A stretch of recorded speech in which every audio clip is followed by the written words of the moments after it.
It's Labor Day, the unofficial end of summer. But does it also have to mean the end of your riding season?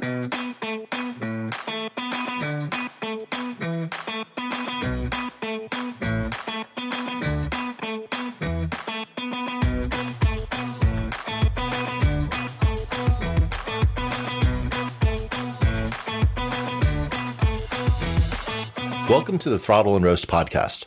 I'm your host, Niels Meersschaert. In this episode, we'll reflect on what it means now that September is here and the warm months typically associated with motorcycle riding are coming to a close in the Northern Hemisphere. Now, many people think of the period between April and October as the outer edges of the riding season. It's warm enough that you don't need specialized gear, and fall leaves or even snow aren't a major concern.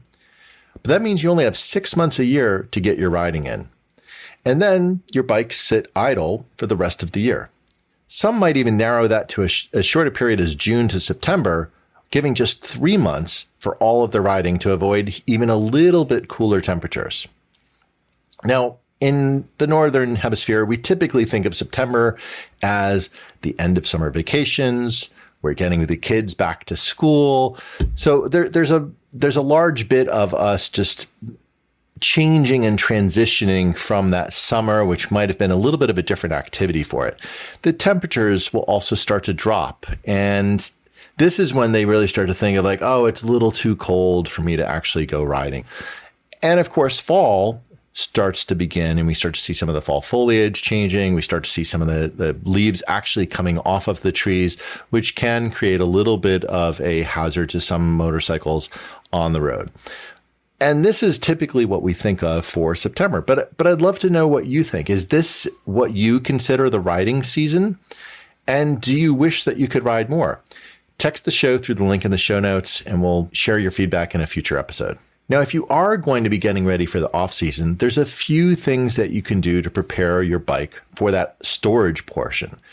Now, we actually have an article on the website going into a lot more detail about this. And I'll share a link for it in the show notes so you can actually review that if you'd like. But a couple of big things that are really good for you to do just as a general rule of thumb if you're starting to put your bike away for the season. So one of the first things to do is just make sure that your fuel tank is full and add in any sort of fuel stabilizer that you prefer. The reason for this is that by keeping the fuel tank as full as possible, you're going to prevent any opportunity for moisture getting into the tank, which can then start to create some corrosion and get some more water into your fuel. So the more full that the tank is when you put the bike away, the less likely you're going to have a problem in the future. Now, I have a 1972 R75/5. Now, being more than 50 years old, that bike, of course, has carburetors. And with carburetors, it's really important if you're going to put the bike away for a little bit of time to make sure that you drain the carburetors. So one of the ways I like to do this is just when I'm doing I do this actually on every single ride with that bike, just in case it's going to sit for a little bit longer, is I'll just close off the fuel petcocks just as I'm getting closer to home and essentially just burn off whatever fuel is in the carburetor, allowing it to get through the engine. And then the carburetor is fully dry. There's no fuel that's going to sit there and gum up the works. It's just going to make the bike easier to deal with when the spring comes. You're not going to have to then clean out all the needles. You're not going to have to take all the gum out. It's really going to just set you up for a much better situation. Now, another one that I like to do with all the bikes is you've been riding for the whole season. You're about to put the bike away. And what's going to happen is as the bike is being used during the season, that oil is actually beginning to get a little bit of moisture into there. It's getting a little bit of other contaminants in there. And if you leave that oil in for that period of time in the winter months, it's going to start having an impact and could cause some corrosion into your engine. So if you want to maintain the life of your bike as long as possible, changing that oil is a really good idea. Now, the same thing goes, although it's a little bit less critical for coolant if you happen to have a water-cooled bike. Flushing the coolant, getting that all cleared out is also a good way to just to make sure that you've kind of gotten a good check.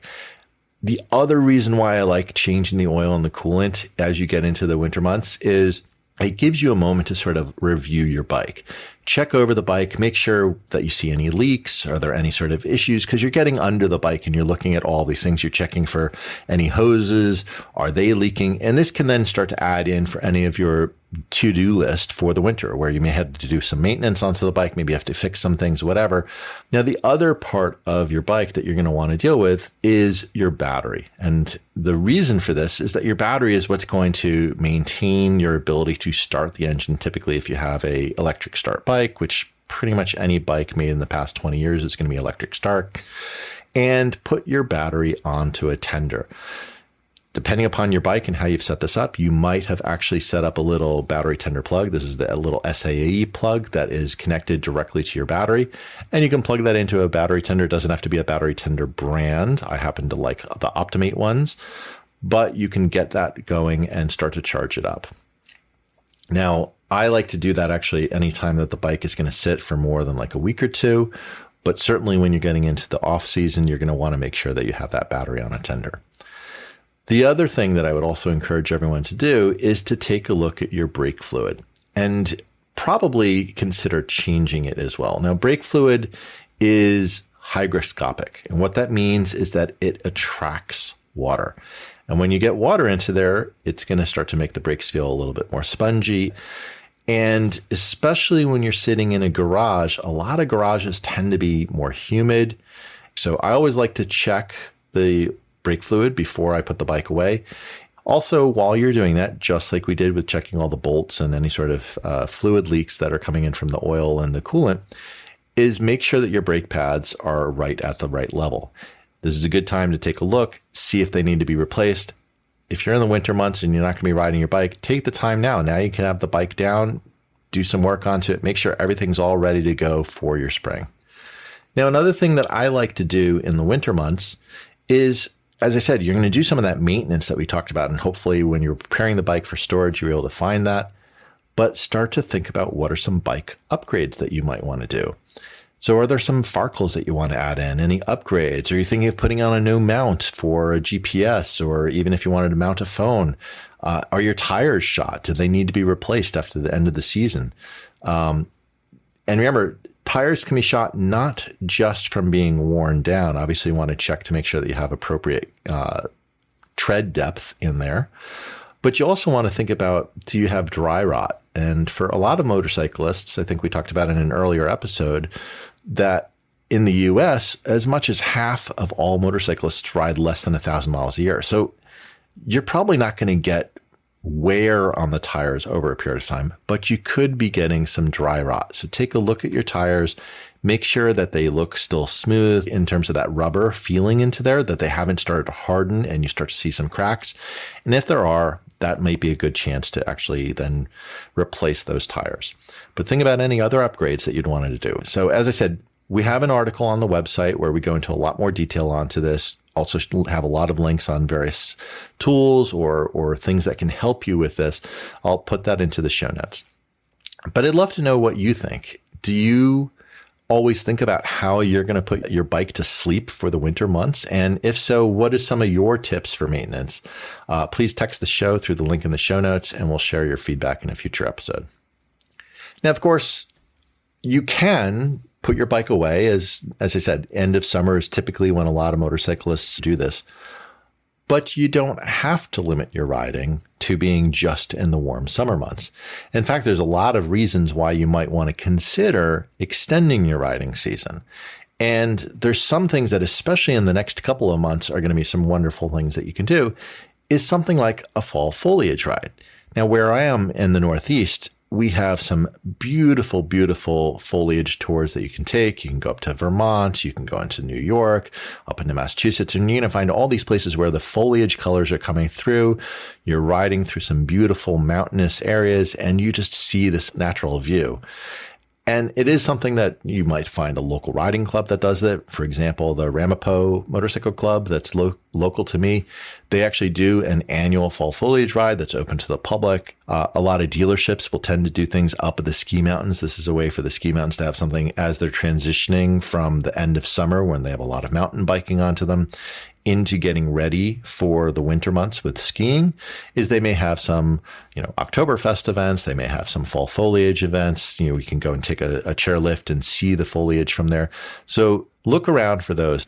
One huge advantage, and especially if you're in a wooded area where typically you would be concerned with wildlife running across the road, for example, deer, as the leaves start to come down, you actually have more visibility into the sides of the road. They're not going to be hidden by some of the greenery.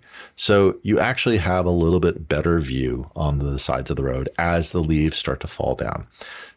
Now, this leads you into where you can actually start to ride your bike into even colder conditions.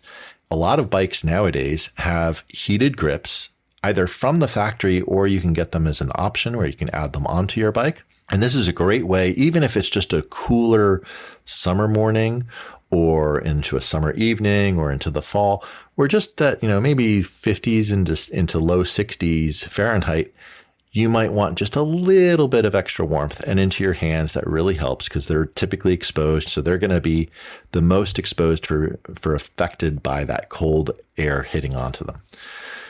Now you can also add in a windshield. And if your motorcycle already has a windshield, you're probably very familiar with that. But a windshield actually can protect you from cold air. Now, on most of my bikes, I actually take the windshields off, or I put on a smaller windshield in the summer months because I actually like the airflow.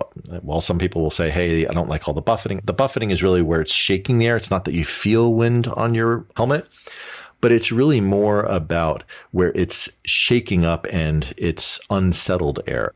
But the other thing is that in the summer months, you get more airflow. So I actually find it is cooler when you're riding in the hot summer months. So I actually take off the windshields in the summer months, but as it gets into the fall and into the winter, I'll add them back in. So I have an R18 Classic.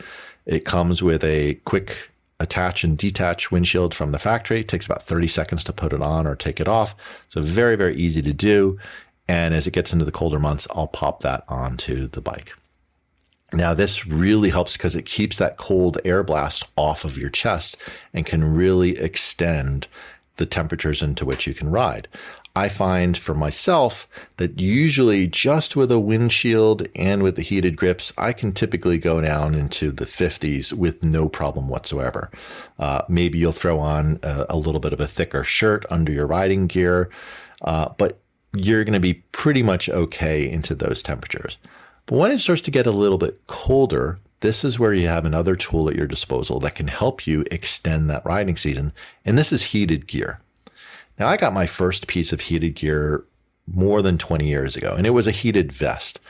And it was wonderful because that's where your core temperature is. And if you can keep your core warmer, it's going to keep your overall body warmer. I remember taking that on a naked bike with no windshield whatsoever, and I rode up to Vermont for an Oktoberfest one year. And just thinking, hey, it's October, not a big deal. I was leaving from New York City going on up, and I had the vest. But as I continued to get further and further north, up into Connecticut, into Massachusetts, and up towards the Vermont border, the temperature kept getting colder and colder and colder. So it was starting to get dark, starting to get cold. And I actually ended up pulling off to the side of the road and putting on a sweatshirt just so I had something to keep it a little bit warmer. And by the time I pulled into the restaurant where I was meeting my friends, it was about 8 degrees Fahrenheit up in Vermont, in southern Vermont this was. So it can get quite cold. And while the heated vest did help, and I had heated grips on that particular motorcycle, it was still a naked bike. So all that cold wind blast was hitting me, and there's only so much that heated gear was able to do at that point. Fast forward, and now heated gear has advanced dramatically. You're not limited to just a heated vest anymore. You could actually get a full heated jacket and pant liners. You can get socks, you can get gloves. What I actually like really now is from a company called Warm and Safe, where you can actually get a heated shirt. So this is actually very similar to when you would wear as a undergarment when you were riding in the normal riding season. And this is just something that is very thin. It's right against your skin, And therefore, the heating elements on that are even more efficient. So you don't have to have as high as you would for something that you've got another layer in between you. The other advantage is I can have that heated shirt on, and then I can throw a sweatshirt over it. And that's going to now, that heat is going to be further insulated within that sweatshirt, keeping me even warmer.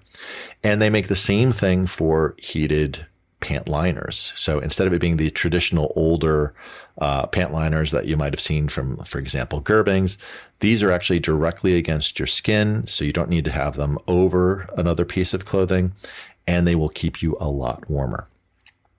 And I've done with, on my R1200 GSA, of course, which has a much larger windshield with the large tank in there. It's got a lot of wind protection surrounding you. Of course, I have hand guards on there protecting me. And with all of the heated gear and the heated grips, I've actually ridden as cold as 3 degrees Fahrenheit on that bike and still been perfectly comfortably warm. I didn't even realize it was that cold until I walked into where I was meeting some friends and like, wait, you rode here? Yes, of course. It was not bad on that particular bike. But your particular bike will make a difference. So that GSA has a lot of wind protection. Maybe if you were riding a full fairing like a Harley or an Indian, you'd have a similar situation. But on my R18, which is more of a simpler cruiser, it's got a windshield, yes, but it doesn't have a full fairing. On that bike, even with the heated gear, and I'm only using it through the DIN plug, so I can only do a little bit of amperage. I don't have as much as I could do onto the GS. I find I can get down to about 20 degrees Fahrenheit and still be comfortable, but below that, once I get in the teens, it's a little too cold. But heated gear overall is a really great option. If you're riding certain other bikes, like I have a sport bike, the alternators on sport bikes are very, very minimal. If you put heated gear on, while you physically could connect it to the battery and do so, I would be very cautious on that, because that alternator is not going to have enough power to be able to take the load that you're doing for all of your heated gear and charge the battery at the same time. So what you can actually run up to is draining the battery. So when you pull over to stop, your bike's battery is totally dead. They also tend to be a little bit more naked, so you don't have as much wind protection. Therefore, you want to run the heat a little bit hotter. So you have to be thinking of the right bike for the condition. So I tend towards using my GSA or my R18 with the windshield mounted on. I also have a Vespa, but I put on a full, very tall windshield. And then I also put on a skirt that covers over the seating area. I have a GTS 300, which is they're a little bit larger motor, but that bike has the radiators right on the front. And so the skirt actually covers over that and allows the heat from the radiators to actually get under that skirt, and has a little bit of fur lining in there. It actually keeps you really, really toasty warm, as well as being a wind block. So I've ridden way down into the teens, no problem on the Vespa as well, even without heated gear, because that's just encompassing you so effectively. So awesome option is to leverage some of the heated gear if you want to extend your riding season. Now, the other reason why I think of you may want to consider taking your bike out even in the colder weather months is every once in a while, there's a relatively warm day. And you want to be able to just take your bike out, which is why if you got everything ready, you've got the oil changed, you've got the carburetors all set up, everything's ready to go on your bike. You don't have to do a whole big effort to get your bike ready to go. It's ready to go at any moment's notice. That warm day comes along, you can just take the bike out and you can go and enjoy it, even if you're not using some of these other tips that we've given. If you want to get into a little bit more detail about some of these tips, we also have an article on riding in cold weather. And we go through a lot of different gear options that are available for you to help you. You know, we touched on a few of them, such as heated gear, windshields, etc. But a lot of those can really, really help you out. So I'll put the link into the show notes that can allow you to see that article. But I'd love to know what you think. Do you ride year round? Do you ride only in the summer months? Do you extend it maybe a little bit into the warmer part of spring and the warmer part of the fall? And if you do use gear to extend your riding season, what's your favorite and what do you like to do? So text the show through the link in the show notes and we'll share your feedback in a future episode. On today's episode, we talked about what typically happens as that summer starts to go away and we start to get into the cooler temperatures of the fall. We spoke about some things that you can do if you're going to prepare your bike for storage in the off season, as well as we talked about some bike upgrades you might want to consider leveraging in the winter months. And we even talked about some ways that you might be able to extend your riding season, continue to ride even in those cooler temperatures.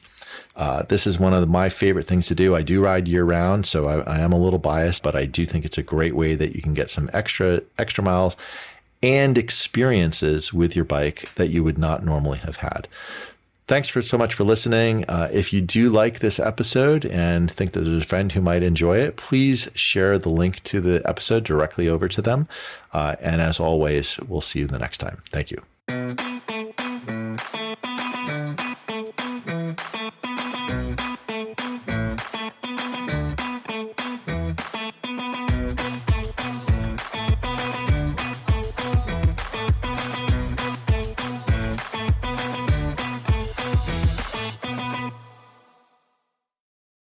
Hey, if you enjoyed this episode, please tell a friend about the show. You can often share an episode directly from your podcast app, or you can direct them to throttleandroast.com. Word of mouth is the best way for us to grow and find new listeners, so I really appreciate your help.